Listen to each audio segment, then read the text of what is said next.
கர்த்தராகிய இயேசு கிறிஸ்துவின் ஈடு இணையற்ற நாமத்தினாலே உங்கள் அனைவருக்கும் என் அன்பின் வாழ்த்துக்களை நான் தெரிவித்துக் கொள்கிறேன். தொடர்ந்து இந்த 2026 ஆண்டில் கர்த்தர் செய்த அற்புதங்களை குறித்து நாம் தியானித்துக் கொண்டிருக்கிறோம். கர்த்தர் முதலாவதே நமக்கு வாக்கு கொடுத்திருக்கிறார். உன்னை அதிசயங்களை காண பண்ணுவேன் என்று சொன்ன கர்த்தர் ஆண்டவர் செய்த முதலாம் அற்புதத்தை குறித்து கடந்த வாரம் நம்ம பார்த்தோம். கானாவூர் திருமண வீட்டில் கர்த்தர் செய்த அற்புதத்தை குறித்து நம்ம வாசித்து நாம் அறிந்து கொண்டோம். இன்றைக்கு ஆண்டவர் செய்த 2ஆம் அற்புதத்தை குறித்து நம்ம பார்க்க போகிறோம். அதற்கு ஆதாரமாக அதை யோவான் சுவிசேஷம் 4ஆம் அதிகாரம் 46ஆம் வசனம் முதல் 54ஆம் வசனம் வரைக்கும் அந்த வார்த்தைகள் சொல்லுகிறது. இயேசு யூதேயாவிலிருந்து கலிலேயாவுக்கு திரும்பி வந்த பின்பு இது அவர் செய்த 2ஆம் அற்புதம் என்று சொல்லி ஒரு அற்புதத்தை குறித்து அங்கே சொல்லப்பட்டிருக்கிறது. இன்றைக்கு உங்களுடைய வாழ்க்கையில அற்புதத்தை எதிர்பார்த்து காத்திருக்கிற அருமையான தேவ பிள்ளைகளே, கர்த்தர் இன்றைக்கும் இந்த காரியத்தின் மூலம் நீங்க ஆண்டவரை விசுவாசிப்பீர்கள் என்று சொன்னால் அவரால் செய்யக்கூடாத காரியம் ஒன்றுமில்லை என்று சொல்லி உங்க வாழ்க்கையில நம்புவீர்கள் என்று சொன்னால் இதே காரியத்தை உங்க வாழ்க்கையில் செய்வதற்கு அவர் உண்மையுள்ள தேவனாய் இருக்கிறார். அதில் நம்ம பார்க்கிறோம் 45ஆம் வசனம் சொல்லுகிறது, அவர் கலிலேயாவில் வந்தபோது எருசலேமில் பண்டிகையிலே அவர்கள் செய்த எல்லாவற்றையும் பார்த்து இந்த கலிலேயர் அவரை ஏற்றுக்கொண்டார்கள். அவர்களும் பண்டிகைக்கு போயிருந்தார்கள். பின்பு இயேசு தம் தண்ணீரை திராட்சரசமாக்கின கலிலேயாவில் உள்ள கானா ஊருக்கு மறுபடியும் வந்தார். அப்பொழுது கப்பர்நகூமிலே ராஜாவின் மனுஷரில் ஒருவனுடைய குமாரன் வியாதியாய் இருந்தான் என்று. இங்கே ஒரு வியாதியஸ்தனை குறித்து நம்ம பார்க்கிறோம். கர்த்தர் நமக்கு தெரியும் முதலாவது அற்புதத்தை கலிலேயா, அதாவது நமக்கு தெரியும் இஸ்ரவேல் தேசத்துல யூதேயா ஒரு பகுதி, கலிலேயா ஒரு பகுதி. யூதேயாவிலிருந்து கர்த்தர் கலிலேயாவுக்கு வருகிறார். அந்த கலிலேயாவில் தான் கானாவூர் கப்பர்நகூம்லாம் இருக்கிறது. அந்த கானாவூருக்கு அவர் திரும்பவும் வருகிறார். அங்க ஆனா கப்பர்நகூமில நீங்க பார்த்தீங்கன்னா ராஜாவின் மனுஷரில் ஒருவனுடைய குமாரன், ஒருவேளை ராயல் பேலஸ்ல வேலை பார்த்தேன், அங்க ஒரு அஃபிஷியல் பேலஸ்ல உள்ள அஃபிஷியலுடைய மகனுக்கு அவன் எப்படி இருக்கிறானா வியாதியா இருந்தான் என்று சொல்லப்பட்டு இருக்கிறது. இப்போ நம்ம பார்க்கிறோம் இயேசு இருக்கிறது கானாவூர். இந்த ராஜாவின் அரண்மனையில வேலை பார்க்கிற அந்த அதிகாரியோட மகன் இருக்கிறது கப்பர்நகூம்ல அவன் இருக்கிறான். நீங்க பார்ப்பீங்கன்னா கலிலேயா கானாவூருக்கும் கப்பர்நகூமுக்கும் கிட்டத்தட்ட 20 மைல் தூரம் என்று சொல்லப்பட்டு இருக்கிறது. ஒருவேளை இன்றைக்கு இருக்கிற காலகட்டத்தில் அந்த 20 நிமிஷத்தை 20 மைல் தூரத்தை 20 நிமிடத்தில் நம்ம வாகனத்தில் கடந்து போகலாம். ஆனால் அன்றைக்கு இயேசு கிறிஸ்து இந்த உலகத்தில் வாழ்ந்த காலத்தில் எந்த ஒரு வாகன போக்குவரத்தும் கிடையாது. நடந்து போவார்கள், இல்லாட்டினா கழுதைகள் மேலே போவார்கள் நம்ம பார்த்துருக்குறோம். அப்படி நடந்து போகும்போது அந்த 20 மைல் போவதற்கு ஒரு மனுஷனுக்கு ஒரு நாள் ஆகும் என்று வேத பண்டிதர்கள் சொல்கிறார்கள். அப்போ இங்க இவன் கப்பர்நகூம்ல இருக்கும்போது அந்த மனுஷன் என்ன கேள்விப்படுகிறான்னா, இயேசு யூதேயாவிலிருந்து கலிலேயாவுக்கு வந்தார் என்று அந்த மனுஷன் கேள்விப்பட்ட போது அவரிடத்திற்கு போய் தன் மகன் மரண அவஸ்தையா இருந்தபடியினாலே அவனை குணமாக்கும்படிக்கு வர வேண்டும் என்று அவரை வேண்டிக் கொண்டான். இப்போ அவனுக்கு தெரிஞ்சிட்டு கப்பர்நகூம்ல இருக்கிற அந்த ராஜாவின் மனுஷனுக்கு தெரியுது ஆண்டவர் கானாவூர்ல இருக்கிறார் என்று சொல்லி. இந்த செய்தி அவன் என்ன செய்யறான், கேள்விப்படுகிறான். கேள்விப்பட்ட உடனே என்ன செய்யறான், அவன் அவரிடத்திற்கு போகிறான், அவரை வேண்டி. இந்த 3 காரியத்துல இங்க பார்க்கிறோம். கேள்விப்பட்ட போது இயேசுவை குறித்து எப்படி கேள்விப்படுறான்? ஏன்னா அதுக்கு முன்னாடி ஒரு அற்புதம் தான் அவர் செய்திருக்கிறாரு. ஏன்னா வேதத்துல ஆண்டவர் நிறைய அற்புதங்கள் உண்டு. இது சொல்லப்பட்டிருக்கிறது அது அவர் செய்த 2ஆம் அற்புதம். அப்ப அந்த ஒரு அற்புதம் அந்த கலிலேயா முழுவதும், அவர் கானாவூர்ல செய்த அற்புதம் கலிலேயா முழுவதும் அது பரம்பி இருக்கிறது. அதனால்தான் அதை குறித்து இந்த மனிதன் நம்ம என்ன செஞ்சிருக்கிறான், கேள்விப்பட்டிருக்கிறான். நீங்க ரோமர் 10:17 பார்த்தீங்கன்னா தெரியும், விசுவாசம் கேள்வியினாலே வரும், கேள்வி தேவனுடைய வசனத்தினாலே வரும். எப்போ நம்முடைய வாழ்க்கையில விசுவாசம் அதிகரிக்கும் தெரியுமா? கேள்விப்பட தான். அதே மாதிரிதான் இவன் ஆண்டவர் கானாவூர்ல செய்த அந்த அற்புதத்தை கேள்விப்பட்டதுனாலதான் அவனுக்கு ஆண்டவர் மேல ஒரு நம்பிக்கை வந்திருக்கிறது. அந்த கேள்வி எப்படி வரும்னா தேவனுடைய வசனத்தினாலே வரும். இன்னும் ஆண்டவருடைய வசனத்தை குறித்து அதிகமாக நம்ம தியானிக்க, ஒரு வசனத்தை வாசிக்கும் போது அதுலேயே நம்ம அநேக கேள்விகள் கேட்டு அதை தியானிக்கும் போது இன்னும் நம்முடைய விசுவாசம் என்ன செய்யுது, பெருக ஆரம்பிக்கிறது. அப்போ கேள்விப்பட்டான். அவன் கேள்விப்பட்ட உடனே என்ன செய்கிறான்? அவரிடத்திற்கு போகிறான். அவன் அதுக்கப்புறம் உடனே தாமதிக்கலை. இயேசு வந்திருக்கிறார் என்பதை அவன் கேள்விப்பட்ட உடனே என்ன செய்கிறான்? அவரிடத்திற்கு போய் அவர்கிட்ட என்ன சொல்கிறான்? தன் மகன் மரண அவஸ்தையா இருந்தபடியினாலே அவனை குணமாக்கும்படிக்கு வர வேண்டும் என்று அவரை வேண்டிக் கொண்டார். ஆக்சுவலாக அந்த மனுஷனுடைய மகனுடைய நிலைமை மரண படுக்கையில் இருக்கிறான். அதான் அவர் சொல்றான், மரண அவஸ்தைப்பட்டு கொண்டு இருக்கிறான். ஒருவேளை எப்போ வேணுனாலும் மரணம் சம்பவிக்கிற நிலைமையில தான் அந்த மகன் இருக்கிறான். அதுக்காண்டி அவன் ஆண்டவர்கிட்ட போய் என்ன கேட்குறான்? அவனை குணமாக்கும்படிக்கு வர வேண்டும் என்று சொல்லி அவரை வேண்டிக் கொண்டான். என் மகன் ரொம்ப மரண அவஸ்தையில் இருக்கிறான், நீங்கள் வந்து அவனை என்ன செய்யணும்? குணமாக்க வேண்டும் என்று சொல்லி வேண்டிக் கொள்கிறான். இதே சம்பவத்தை நம்ம நிறைய 3 சம்பவங்களை நம்ம பார்க்கலாம். யவீரு என்கிற ஒரு ஜெப ஆலய தலைவன், அவனுடைய வாழ்க்கையிலும் அவனுடைய குமாரத்தை மரண படுக்கையில் இருப்பான்.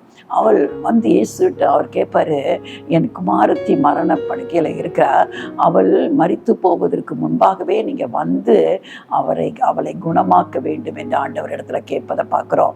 அதே மாதிரி ஆண்டவருக்கு பிரியமான ஒரு சகோதரன் லாசரு, மார்த்தாள் மரியாளுடைய சகோதரன் லாசரு சுகவீனமாக இருக்கிறான் என்று ஆண்டவருக்கு செய்தி சொல்லப்பட்டது. எப்படி சொல்லப்பட்டது?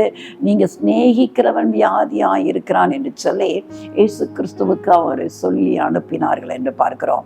இன்னொரு இதை பார்க்குறோம். ஒரு கானானிய ஸ்திரீ, சிரோபனிக்கா ஸ்திரீ ஆண்டவராக இயேசு கிறிஸ்துவின் இடத்துல வந்து தன் மகள் கொடிய பிசாசினாலே வேதனைப்படுகிறார். அவள் எங்கேயோ ஒரு இடத்துல இருக்கிறா. ஆனால் அந்த ஸ்திரீ ஆண்டவர் இருக்கிற இடத்துல வந்து, அவள் சிரோபனிக்கா ஸ்திரீ வந்து கேட்குறா, என் மகள் மரண கொடிய பிசாசினால வேதனைப்படுகிறார், அவரை சுகமாக்க வேண்டும். ஆனால் 3 சம்பவத்திலே நீங்கள் பார்த்தீங்கன்னு சொன்னால் கர்த்தர் அந்த இடத்துக்கு போவதற்கு தாமதமாகிறது. ஏன்னா இங்கே பார்க்குறோம், யவீருவின் மகளை குணமாக்க அவர் போகும்போது இடையிலேயே 12 வருஷம் முதிரை போக்கினாலே ஒரு அநேக ஆண்டுகளால் வைத்தியர்களால் குணமாக்கப்படாத ஒரு ஸ்திரீ, அவள் என்ன நினைக்கிறான்? தான் இருந்து எல்லாவற்றையும் செலவழித்து விட்டா. ஆண்டவருடைய வஸ்திரத்தின் ஓரத்தை தொட்டானாலும் நான் சுகமடைந்து விடுவேன் என்று சொல்லி மெதுவாக அவர் பின்னுக்கு வந்து அவர் அறியாமலே அவருடைய வஸ்திரத்தின் ஓரத்தை தொட்டா. ஆனால் தொட்ட உடனே அவர்கிட்ட இருந்து என்ன செஞ்சுட்டு வல்லமை புறப்பட்டு போய் உடனே இன்ஸ்டன்ட் ஹீலிங் நடக்குதாங்க. உடனடியாக அவருடைய உதிரத்தின் ஊரல் நின்று போயிட்டு ஆண்டவர் கேட்கிறார், என்ன தொட்டது யார் என்று சொல்லி அவ பயந்து நடுங்கி நடந்ததெல்லாம் வந்து சொல்லுகிறார். இந்த சம்பவங்கள் நடந்து கொண்டு இருக்கிறபடினால ஆண்டவர் யவீருவின் வீட்டுக்கு போறதுக்கு அங்க தாமதமாகி விடுகிறது. பாருங்க, அவளுடைய விசுவாசம், அவளும் கேள்விதான் படுகிறார். இயேசு இந்த ஊருக்கு வந்திருக்கிறாரு என்று கேள்விப்பட்டு தான் வஸ்திரத்தின் ஓரத்தையாவது நான் தொடணும்னு வருகிறார். அப்போ கேள்விப்படுறதுனால ஆண்டவர் செய்த காரியங்களை கேள்விப்பட்டு தான் வந்து இவர்களெல்லாம் சுகத்தை பெற்றுக்கொண்டார்கள். இன்றைக்கு எத்தனை ஆண்டுகளாக நீங்களும் ஆண்டவரை குறித்து கேள்விப்பட்டு இருப்பீங்க. ஒருவேளை இப்போதான் நீங்கள் கேள்விப்படுகிறீர்களா?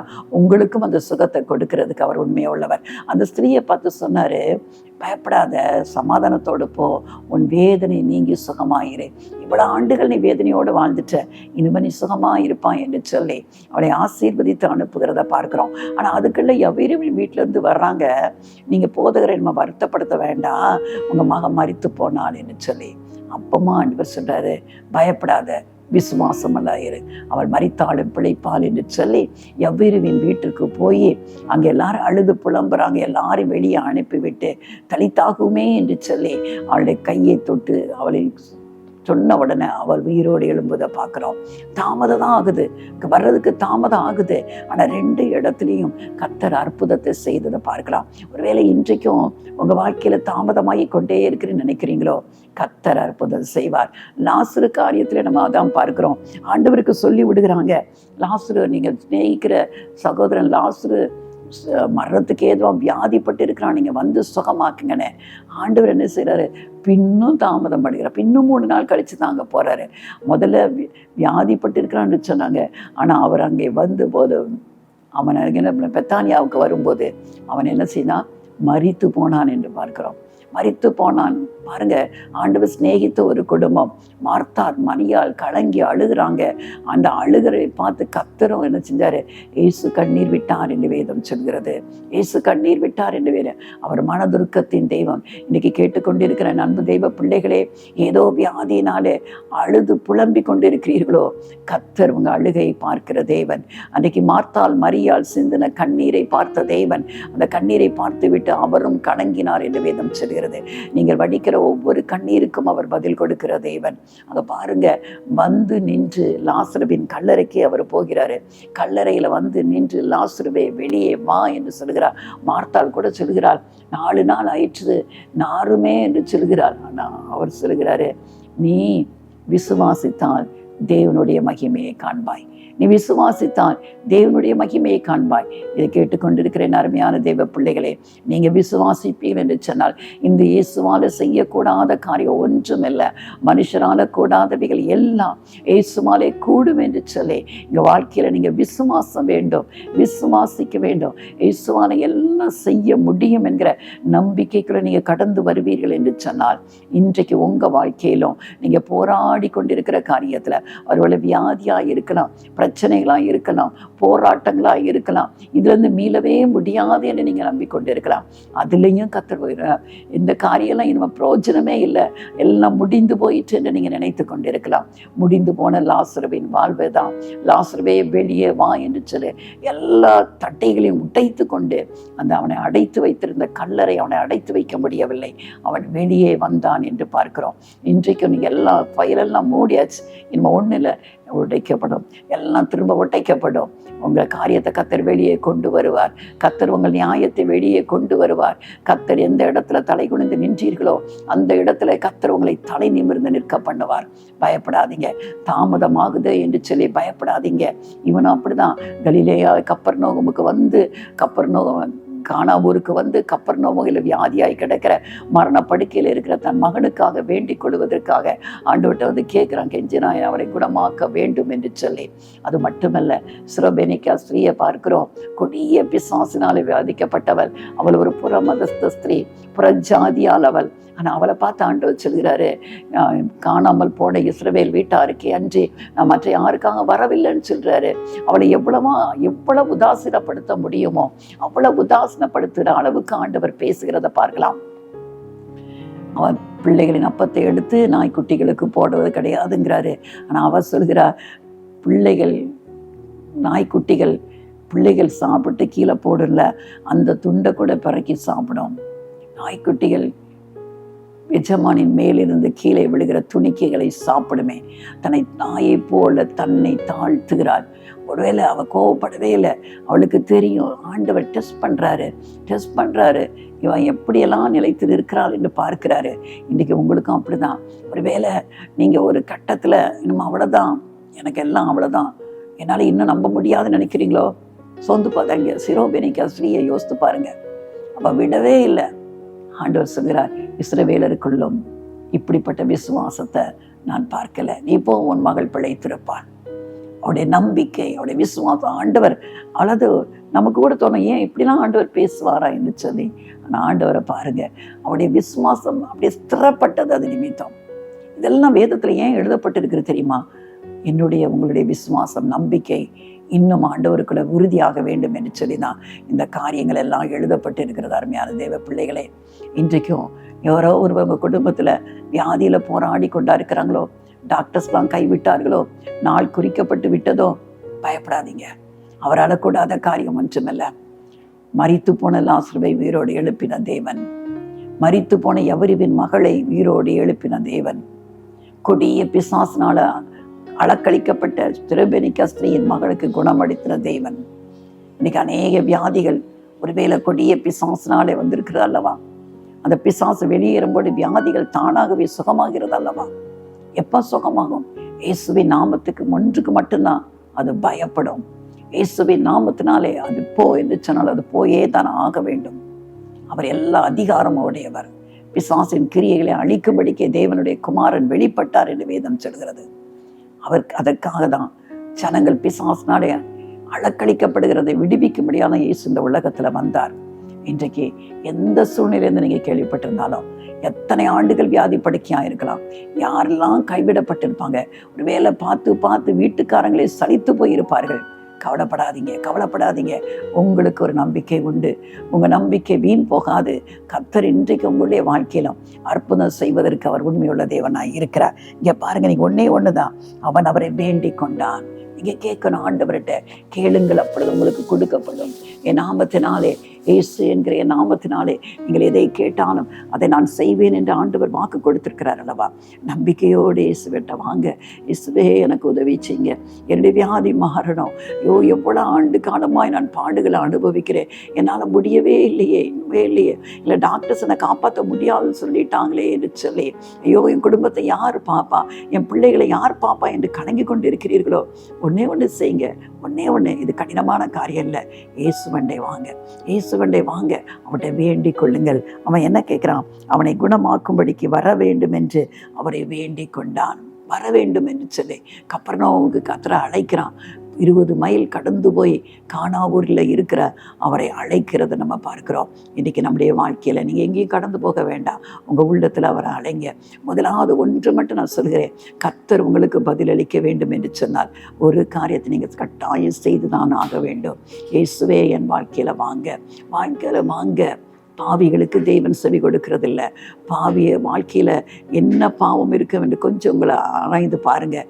எந்த விதத்தில் ஆண்டவரை நான் துக்கப்படுத்தி கொண்டு இருக்கிறேன், எப்படி மனுஷனுக்கும் தேவனுக்கு விரோதமாக நான் பாவம் செய்து கொண்டு இருக்கிறேன், அநேக பகை உணர்வு உங்கள்கிட்ட இருக்கிறதோ, மன்னிக்க முடியாத தன்மைகள் இருக்கிறதோ, இன்றைக்கி அநேகருடைய வாழ்க்கையில் கசப்பு, மன்னிக்க முடியாத சூழ்நிலைகள் இன்றைக்கு அநேகருக்குள்ள கொடிய வியாதிகளை கொண்டு வந்திருக்கிறது.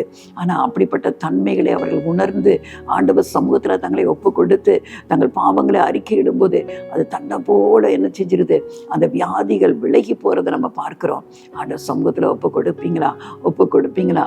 அவரை வர வேண்டும் என்று சொல்லி, என் வாழ்க்கையில் நீங்கள் வர வேண்டும் என்று சொல்லி, அவர் வந்தால் தான் குணமாக்க முடியும். அவர் இல்லாமல் குணத்தை நம்ம பெற்றுக்கொள்ள முடியாது. முதல்ல வாழ்க்கையை ஒப்பு கொடுக்க வேண்டும். எவ்வளவா துர்மார்க்கமாய் கர்த்தருக்கும் நமக்கும் தொடர்பே இல்லாத ஒரு வாழ்க்கையை வாழ்ந்து கொண்டு அவரிடத்திலிருந்து நம்ம அற்புதத்தை எதிர்பார்க்கவே முடியாது. கர்த்தர் எதை தான் விரும்புகிறார் தெரியுமா? உங்கள் வாழ்க்கை வேணும். ஏன்னா அவருக்கு தெரியும் அழிந்து போகும் வாழ்க்கை எப்படி கொடூரமானது, அவர் இல்லாத வாழ்க்கை எவ்வளவு கொடூரமானது அவர் அறிந்திருக்கிறபடியினால தான் அவரை உங்களை அன்போடு அழைக்கிறார். அதான் சொல்கிறார், வருத்தப்பட்டு பாரம் சுமக்கிறவர்களே நீங்கள் எல்லாரும் என்னிடத்துல வாருங்கள், நான் உங்களுக்கு இளைப்பாறுதல் தருவேன். எப்படிப்பட்ட வருத்தமாக இருக்கலாம், உங்கள் வாழ்க்கையில் எப்படிப்பட்ட வருத்தத்தோடு நீங்கள் இருந்தாலும் உங்களை ஆவலோடு அழைக்கிற தேவன், உங்களை தேடி வந்து உங்களை சுகமாக்குகிற தேவன். அவரை நீங்கள் அழைப்பீர்கள் என்று சொன்னால், நீங்கள் வர வேண்டும் என்று சொல்லி அந்த ராஜா விட்டு அந்த அதிகாரி கேட்டது போல அவரை நீங்கள் அழைப்பீர்கள் என்று சொன்னால் உங்களின் குணமாக அவர் கடந்து வருகிற தேவனாய் இருக்கிறார். அதே அதிகாரத்தில் யோவான் 4:48 அவர் சொல்கிறாரு, அப்பொழுது இயேசு அவனை நோக்கி, நீங்கள் அடையாளங்களையும் அற்புதங்களையும் காணாவிட்டால் விசுவாசிக்க மாட்டீர்கள் என்றார். ஆண்டவர் சொல்கிறாரு, இன்றைக்கி ஏன் நிறைய பேர் ஆண்டவரை நம்ப மாட்டேங்கிறாங்கன்னா, அவங்க எதை எதிர்பார்க்குறாங்க தெரியுமா? அடையாளம், அற்புதம் ஏதாவது நடக்கணும், அப்போ தான் நான் ஆண்டவரை நம்புவேன் என்று சொல்கிறார்கள். அப்படி அல்ல. ஆண்டவர் அடையாளம் அற்புதங்களை காட்டிலும் ஆண்டவர் சொன்னதை செய்கிறார் என்பதை நீங்கள் நம்பணும். இன்றைக்கி பிசாசு அநேகருடைய வாழ்க்கை நீங்கள் பார்க்குறீங்கள் அல்லவா? பிசாசு எத்தனையோ அடையாளங்கள் அற்புதங்கள் செய்ய தான் செய்கிறான். ஆனால் அதற்கும் இதற்கும் வித்தியாசம் உண்டு. ஆண்டவரை நீங்கள் விசுவாசிக்க வேண்டும், அவரை நம்ப வேண்டும். அதான் அவர் சொல்கிறாரு, நீங்கள் அதெல்லாம் காணாவிட்டால் விசுவாசிக்க மாட்டீங்க, அதை கண்ட பிறகு தான் நீங்கள் விசுவாசிக்கிறீர்கள் என்று சொல்கிறத பார்க்குறோம். வேதம் சொல்லுது, கண்டு விசுவாசிக்கிறவனை காட்டலும் காணாமல் விசுவாசிக்கிறவன் பாக்கியவான். ஒருவேளை நம்ம அந்த விசுவாச பட்டியலில் இருக்கிறோமா? ஒருவேளை அந்த காலத்தில் அவங்க எல்லாம் நேரடியாகவே இயேசுவை பார்த்தார்கள். இன்றைக்கு 2000 ஆண்டுகள் கடந்து போய்விட்டது. ஆனால் இந்த வார்த்தையை நம்பி நம்ம விசுவாசிக்கிறோம் அல்லவா? அவர்களை காட்டில் நம்ம பாக்கியவான்கள் என்று வேதம் சொல்கிறது. இந்த வார்த்தை அது ஜீவனுள்ள வார்த்தை, இதில் ஆவியும் ஜீவனும் இருக்கிறது. வேதத்தில் சொல்லப்பட்ட ஒவ்வொரு வார்த்தைக்கும் உயிரும் இருக்கிறது. நீங்கள் அப்படி விசுவாசிக்கணும். ஒரு அற்புதத்தை பார்த்தல்ல, இன்னைக்கு எத்தனையோ வேறு விதமான அற்புதங்களையும் நம்ம பார்த்து கொண்டு தான் இருக்கிறோம். அதெல்லாம் பொய்யான அற்புத அடையாளங்கள், பொய்யான அற்புத அடையாளங்கள். அந்த அற்புத அடையாளங்கள் ஒரு நாள் ஒரு மனுஷனுக்குள்ள நித்திய ஜீவனுக்குள்ள அழைத்து செல்லாது. அவனுக்குள்ள ஒரு நிரந்தரமான காரியத்தை செய்ய முடியாது. அதை செய்து அவனை தன்னோடு அழைத்து கொண்டு போகிற ஒரு பிசாசின் காரியங்களை நம்ம பார்த்து கொண்டு இருக்கிறோம். ஆனால் ஆண்டவர் அப்படி அல்ல. அவரை விசுவாசிக்கிறவன் மரித்தாலும் பிழைப்பான் என்று வேதம் சொல்கிறது. அதற்கு ராஜாவின் மனுஷன், ஆண்டவரே என் பிள்ளை சாகிறதற்கு முன்னே வர வேண்டும் என்றால் துரிதப்படுத்துகிறான். ஆண்டவரே என் பிள்ளை சாக போகுது, நீங்க இன்னும் கிளம்பல, வாங்க, துரிதப்படுத்துகிறான். ஆண்டவரே என் பிள்ளை செத்து போறதுக்கு முந்தி வந்துருங்க, தயவுசெய்து வந்துருங்க. ஒரு இதில் ஒரு வார்த்தை தான் போட்டிருக்குது. ஆனால் அவன் எவ்வளவா ஆண்டவர் இடத்துல கெஞ்சி இருப்பான் யோசித்து பாருங்கள். சொந்த குமாரன் மரணப்படுக்கையில் இருக்கிறான். அப்போ எவ்வளவாய் அவன் ஆண்டவர் இடத்துல கெஞ்சிருப்பான், வாங்க வாங்க என்று சொல்லி அவரை வேண்டி கொண்டிருப்பான். சாகிறதுக்கு முன்னே வந்துருங்க. ஏன்னா அவன் என்ன நினைக்கிறான்னா, ஒருவேளை உயிரோடு இருக்கும்போது ஆண்டவருக்கு சுகம் கொடுக்க முடியும், செத்த பிறகு அவருக்கு சுகம் கொடுக்க முடியாது என்று நினைத்து கொண்டிருக்கிறான். ஏன்னா இது 2வது அற்புதம். லாசருவின் வாழ்க்கையை அவன் பார்க்கல, அந்த சம்பவத்தை அவனுக்கு தெரியாது. நாயின் ஒரு விதவியின் மகன் மரித்து போய் பாடையில் அவனை அடக்கம் பண்ண கொண்டு போகும்போது ஆண்டவர் அந்த இடத்துல வருகிறத பார்க்குறோம். அழாதே என்று சொல்லி வாலிபனையே எழுந்துரு என்று சொன்னார். மரித்து போனவன் என்ன செய்யறான், அடக்கம் பண்ண கொண்டு போனவன் அவன் என்ன செஞ்சான், எழும்பினான். ஆனால் அதெல்லாம் அப்போ நடக்கலை. இது 2வது அற்புதம். அதனால தான் அவன் நினைக்கிறான், சாரதுக்கு முந்தி வந்தால் தான் இவர் என்ன செஞ்சிருவார், சுகமாக்க முடியும், செத்த பிறகு இவரால் சுகமாக்க முடியும்னு ஒரு அவன் நினைத்திருக்கலாம். அதனால தான் அவன் சொல்கிறான், ஆண்டவரே என் பிள்ளை சாகிறதற்கு முன்னே நீர் வர வேண்டும் என்று கேட்கிறான். ஆனால் ஆண்டவர் சொல்கிறார் பாருங்க, அடுத்த வசனம் யோவான் 4ஆம் அதிகாரம் 5ஆம் வசனம் சொல்கிறது, இயேசு அவனை நோக்கி, நீ போகலாம், உன் குமாரன் பிழைத்திருக்கிறான் என்றார். அந்த மனுஷன் இயேசு சொன்ன வார்த்தையை நம்பி போனான். அது ரொம்ப முக்கியம். ஆண்டவர் அவனை பார்த்து சொல்றாரு, நீ போகலாம், உன் குமாரன் பிழைத்திருக்கிறான். ஒருவேளை நீங்கள் அந்த இடத்துல நம்மளை வைத்து பார்ப்போம். ஆண்டவர் சொல்றாரு, நீ போ, உன் பிள்ளை பிழைச்சிருக்குன்னு சொன்னால் நம்ம நம்புவோமா? நம்ம சொல்லுவோம், இல்லை இல்லை நீங்கள் வாங்க, நீங்கள் வந்து தொடுங்க, அப்போ தான் நான் நம்புவேன்னு சொல்லுவோம் அல்லவா?